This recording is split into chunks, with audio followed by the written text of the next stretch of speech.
Okay, we're back. Let's go ahead and get started on this kind of little second part of what we're going to cover today. And today I want to focus on this concept of, like, since we're going to be dealing with a systems program that's kind of a lower level form of computer programming, the thing that I want to focus on today is, like, well, what does that mean? If we're going to be in direct control of this hardware, what is that hardware? So the thing I want to talk about here is kind of this. And let me switch over to the document camera here so you can see as I make these notes. All right, so essentially what I want to start with here is this, and I'll go and number these pages so it's easy to reference them as you go through. So the first step on this is I want to talk about how the computer works.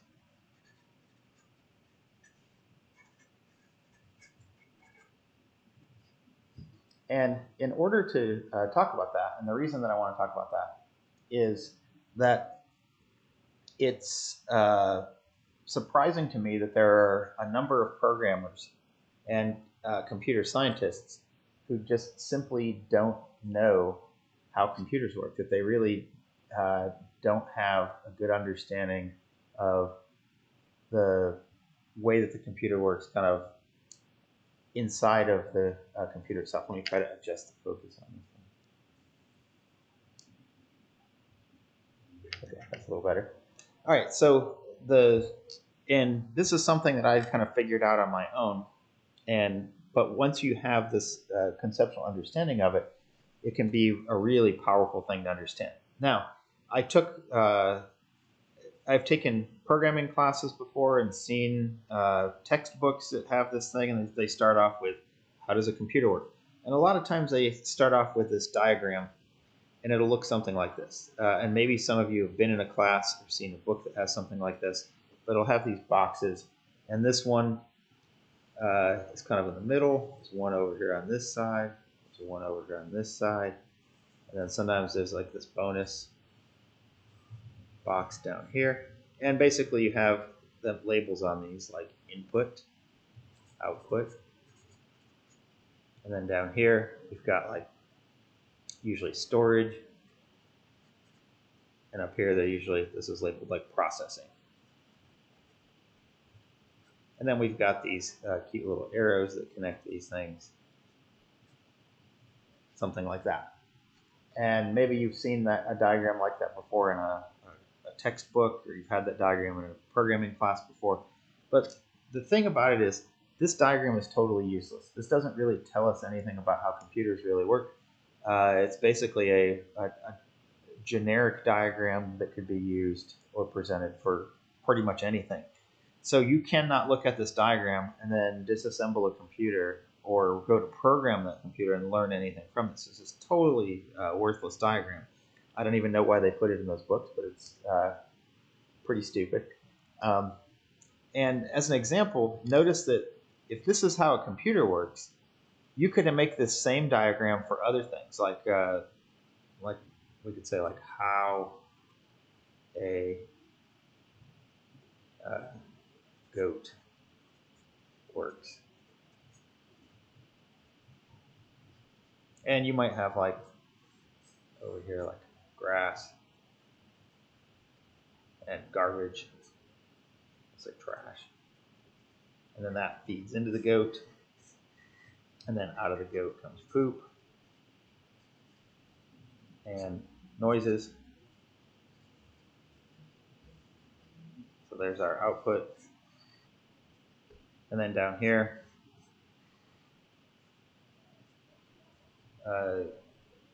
goat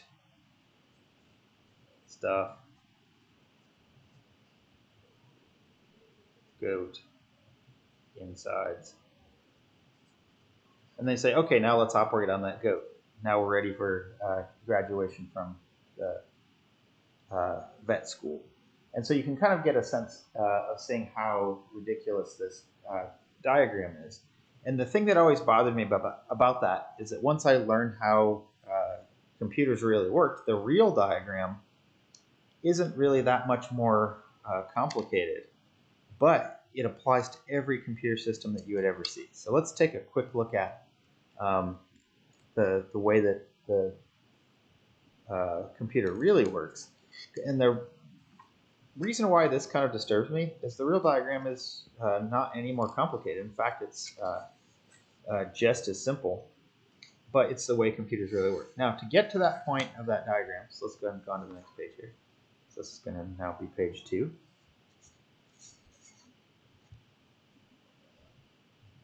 Make sure that's on screen. Okay, so the way that the computer really works, let's see if we can figure that out together. So the invention of the computer is like every other great invention.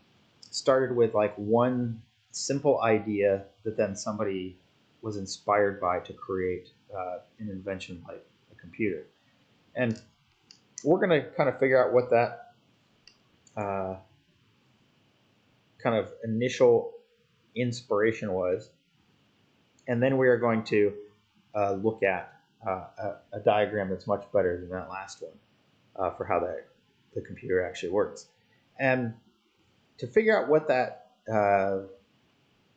single kind of idea was that unlocked somebody thinking about making a computer system, let's kind of list the parts. So if you have somebody who's like a gaming, a PC gaming fanatic or a computer nerd, and they have built their own gaming rig, or they bought a new desktop, or they bought a laptop that's a gaming laptop, they'll talk about the different parts of that and the different things that go into making that. So let's start off with that.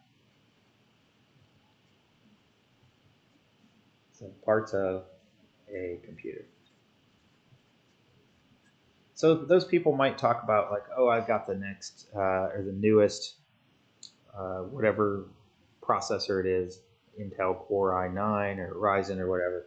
So that would be one thing, would be the processor. We're going to refer to that as like the CPU. So that would be one thing that comes to mind. Another thing that would come to mind there that gets talked about a lot would be, I don't know, maybe they get like how much memory it has in it. So memory. So this would be specifically like the RAM,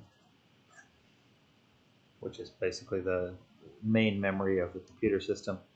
And then there might be other things like maybe they have a really cool like gaming mouse or a really cool gaming keyboard. Another important one would be the graphics card.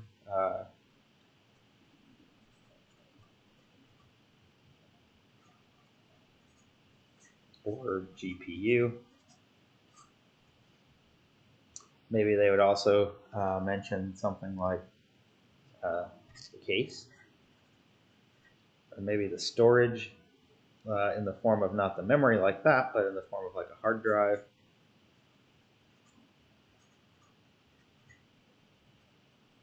Or SSD, solid state drive, HDD.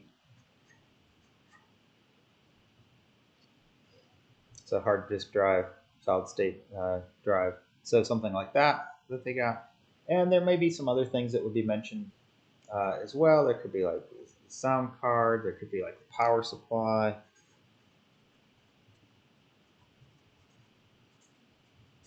So there are a whole lot of different parts that you might hear mentioned as part of that computer system. Now, the thing that I mentioned earlier is that computer system being this great invention really transformed the world. The world has been rebuilt around computing devices, computer systems, and there are few inventions that have had such a tremendous impact on society and humanity than computing systems. And if you think about how often they're used in our daily lives, from smartphones to kind of smart doorbell systems to things, Internet of Things, devices that sit on the internet and do stuff for us, to even things that you don't think about having computer systems, like the remote control key fob to your car that you click the button, sends a signal to your car, unlocks it, and your car engine itself is filled with computer systems.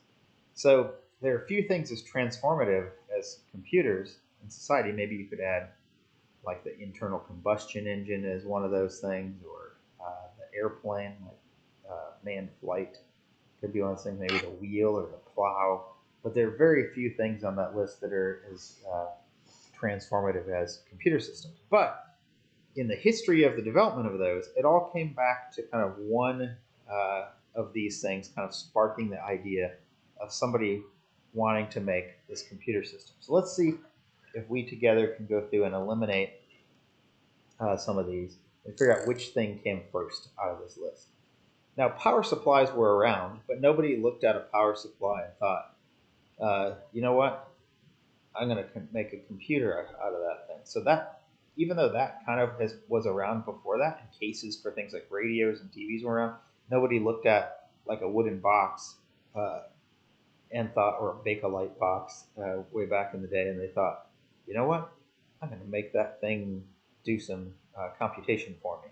So these, even though they were around, we could take off keyboards as well. Keyboards, there were typewriters around, but nobody looked at a typewriter and thought, if only that could compute things. And I suppose we left off something else on here as well, and that'd be the monitor. That's the thing that gaming nerds like to talk about, is the monitor. But television screens were around, but that didn't really inspire that. And so we really have a few left. Hard drive, well, that one doesn't make any sense at all. There was no hard drive, and somebody built a hard drive and they thought, now let's make a computer to plug it into. Same thing with graphics cards. Those weren't around. Mouse, that doesn't make any sense. The mouse didn't come first. So we're really left with two possibilities here. We've got the processor or the memory. And so the question is, which one of those came first, and how did it inspire the creation of a computer system? And the answer to that, I could give, if we were in class, I'd have a little poll and have people raise their hands and we try to pick which one it was and discuss why and why not. But what we're going to do here is we know it's one of those two. Those are the only two that make any sense. So the question would be, which one do we think came first? And to answer that, well, which one is simpler? Is the memory simpler, or is the CPU simpler? And the answer to that is the memory. The memory is a more simplistic thing than the processor is. And so memory came first. And if we trace that idea back, what memory really is, it's just really it's memory. Put a little star by it. An exclamation mark. That's the right answer.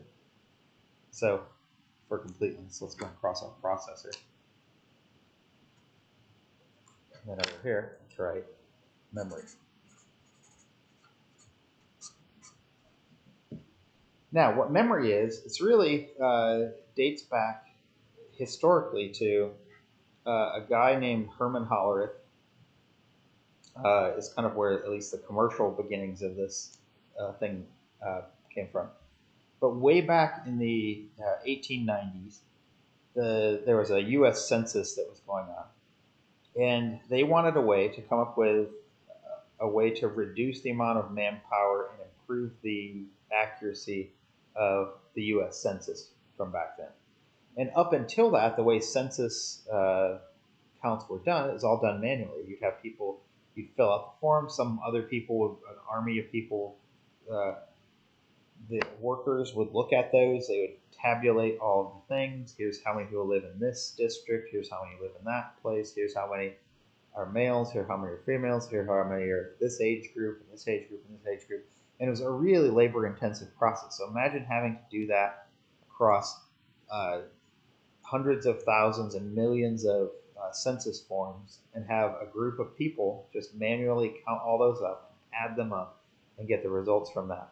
And then you have to have people go double check it to make sure that it's right and things didn't get missed. So the idea was what Herman Hollerith, and Herman Hollerith is kind of famous because he's the guy that founded the company that eventually became IBM. But what he did is he had this idea of building this machine that could aid in the automatic counting of those census questions from the questions from the forms. And so he's like, well, we can use this machine to automate the addition of parts of it rather than having to tabulate it all manually. Then we can make it more accurate without the need for double and triple checking and human error, eliminate the prospect of human error. And so what his idea was is, well, if I'm going to keep track of counts, I need a kind of device that can keep track of numbers. So maybe think of that, a memory cell, as a box or a machine that can store a number. And the idea was, well, there's a single memory cell that can store a single number. But if we're going to store a whole bunch of different things, then we just need to make more of those. So let's make a block of those.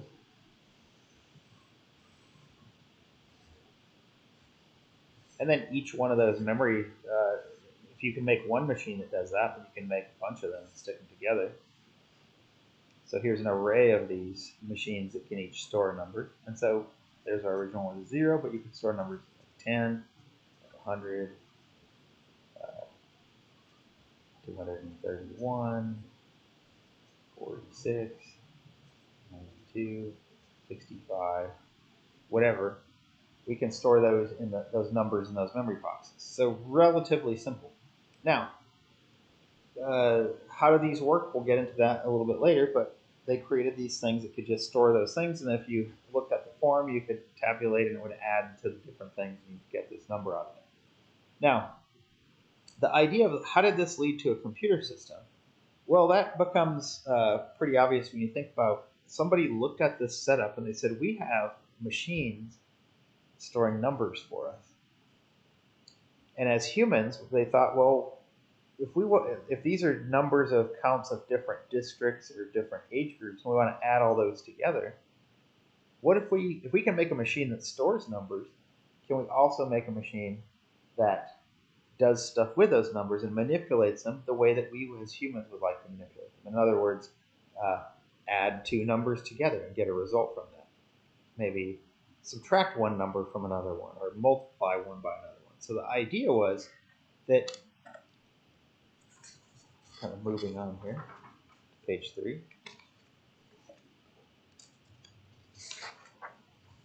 So the idea was that you would have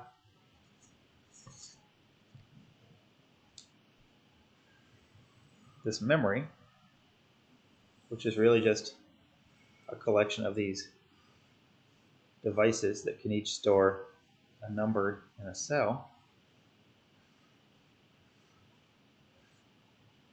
That's memory. And the idea was, once we have that memory, we have those numbers stored in there, 0, 10, 100, whatever. It doesn't matter what numbers we put in there.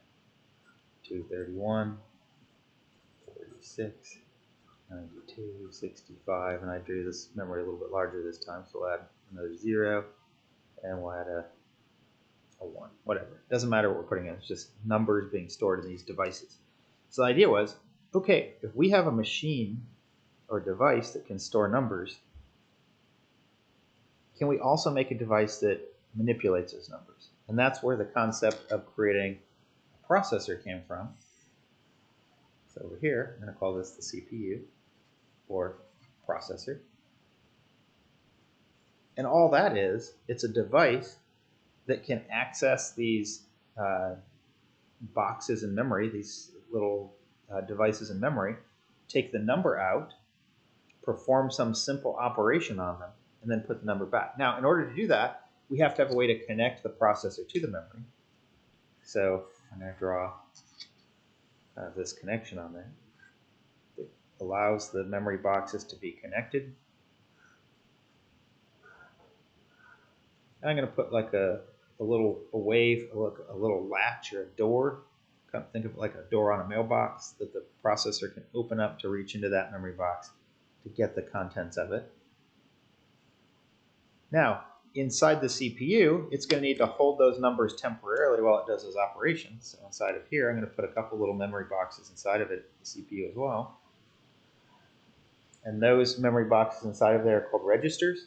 You can think of those like the hands of the CPU that needs to pick up the values to do an operation on it before it puts those things back in. And we could call those like left and right, but we're going to call them just A and B for right now, our little computer system here. And to add a little bit of terminology to this, we have the processor, we have the memory, and then we have this stuff that connects the processors to the memory. And this is kind of what's on your motherboard. So this thing here, this would be what we would call like the system buses. But really, those are just a collection of wires that connect the processor to the memory. And there might be a little bit of circuitry in there as well.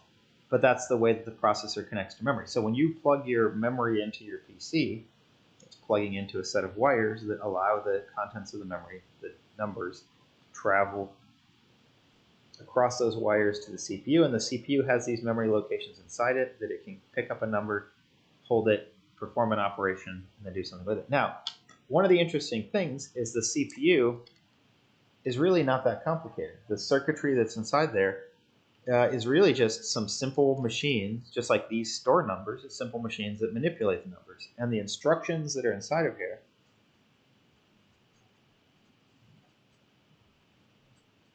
meaning the capabilities of that CPU can move a number, meaning pick it up out of memory, put it back into memory. So move a number from memory to the CPU, from the CPU to memory.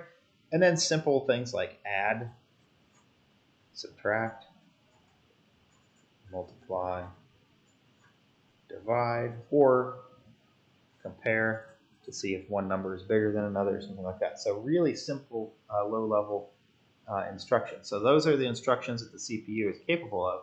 And really what's inside the CPU is a circuit that allows addition, one that allows subtraction, one that allows multiplication. And so what happens is when the CPU gets an instruction that says add this number to this other number, it puts those numbers into the registers, it feeds them into the add unit, which is really just a piece of machinery that produces the result of an addition of those. And then it takes that result, and then you have the next instruction, and it moves it back into memory. Now, that is the basic idea for how all computer systems work. It's relatively straightforward, easy to understand.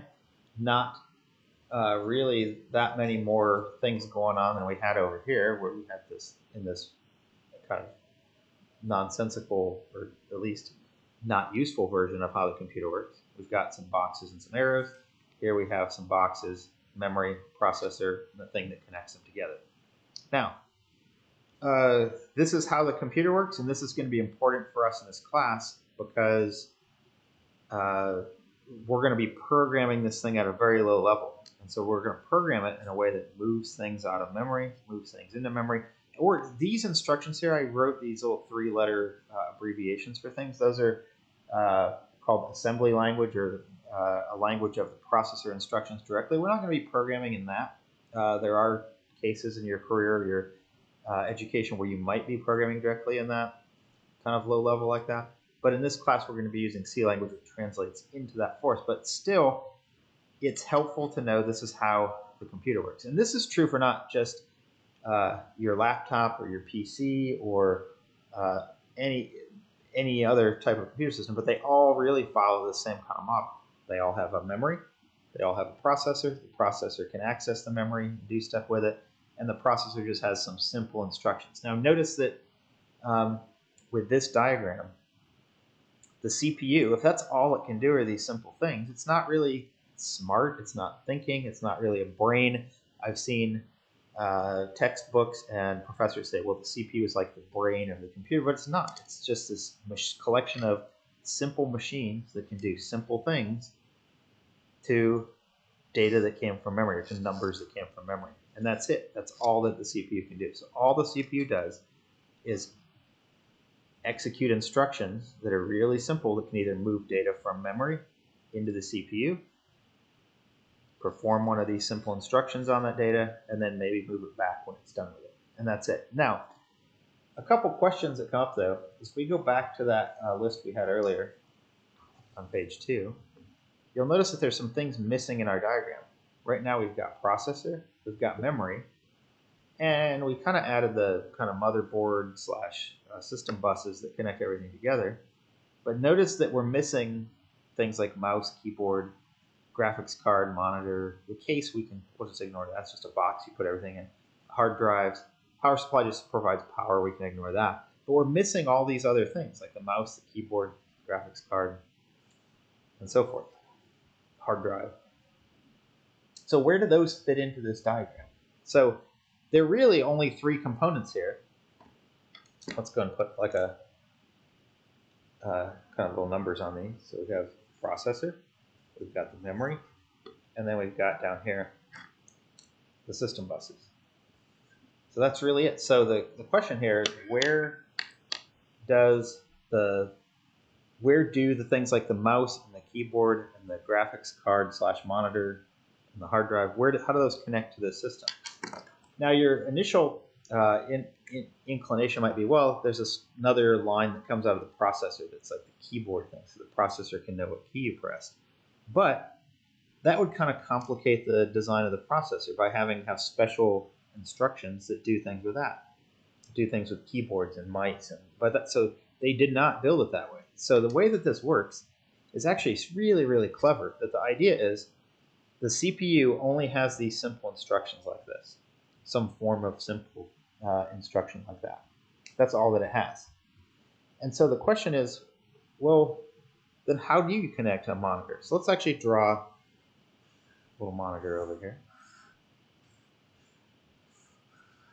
There's a monitor. A very bad drawing of monitor. But that connects to the graphics card, which I'll just put here as GPU. So the monitor plugs into that, and that has to hook into the system somehow. But so does the keyboard. This will be an even worse drawing of the keyboard here. And so does the mouse. A little scroll wheel. There's a button. There's a button. It's like a sad doggy, but that's a mouse. And so does the hard drive. So all of those need to connect to this system in some way. But the way that they decided to do that was not to connect them directly to the processor, because then you'd have to have more instructions and this would become a more complicated thing. So the way that they decided to do that, and this is where it gets really clever, is there are some of these special memory boxes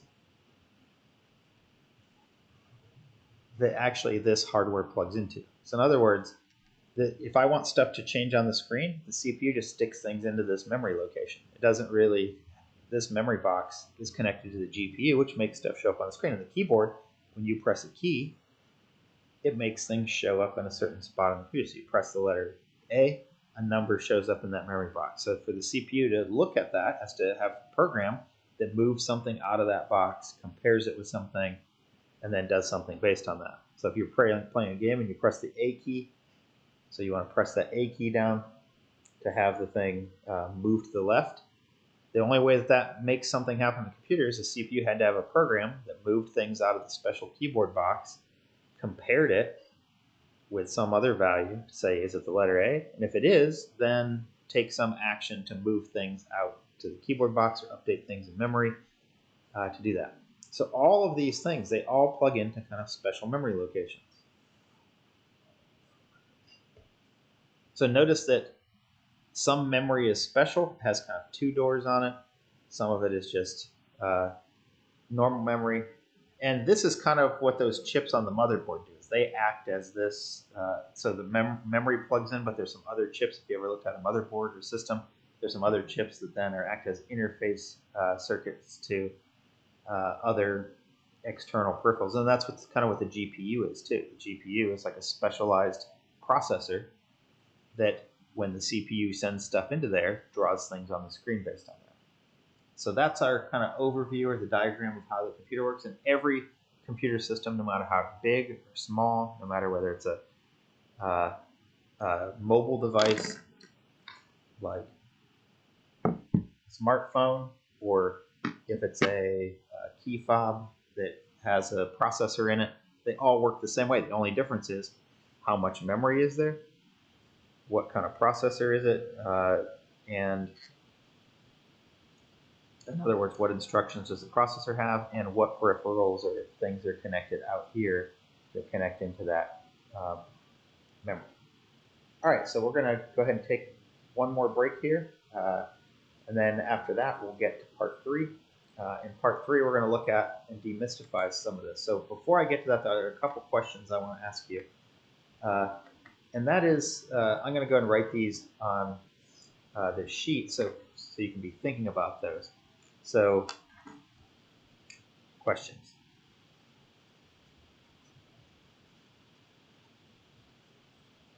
So the questions I want you to be thinking about are, first off, where is the program stored?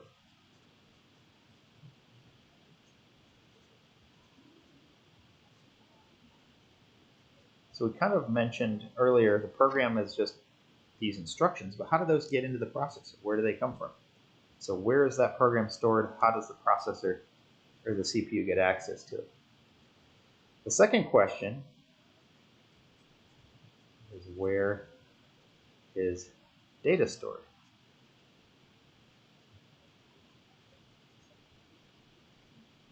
So in other words, the data that a program uses, like if you have a program and it's taking some sort of data and producing some sort of result, where does that come from and where is that stored?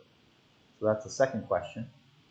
And then the third question that I want you to think about is, okay, how does a machine store numbers? How can you make a device that actually stores numbers like that? And that's going to be something that is worth thinking about, is how do we actually store numbers in a machine? So this question could be summarized as, how does memory store numbers?